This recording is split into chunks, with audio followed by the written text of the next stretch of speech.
ನೆನಪು ಸವಿ ಸವಿ ನೆನಪು ಸಾವಿರ ನೆನಪು ಮೊದಲ್ ಹಿಡಿದ ಬಣ್ಣದ ಚಿಟ್ಟೆ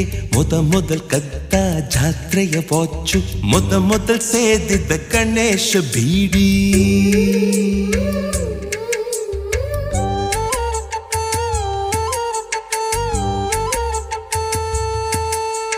ಮೊದಲ್ ಕೂಡಿಟ್ಟ ಹುಂಡಿಯ ಕಾಸು ಮೊದಲ್ ಕಂಡ ಟೂರಿಂಗ್ ಸಿನಿಮಾ ಮೊದಲ್ ಗೆದ್ದ ಕಬಡ್ಡಿ ಆಟ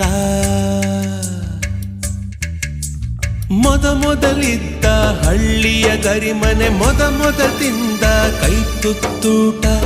ಮೊದಲಾಡಿದ ಚುಕುಬುಕು ಪಯಣ ಮೊದಲ್ ಅಳಿಸಿದ ಗೆಳೆಯನ ಮರಣ.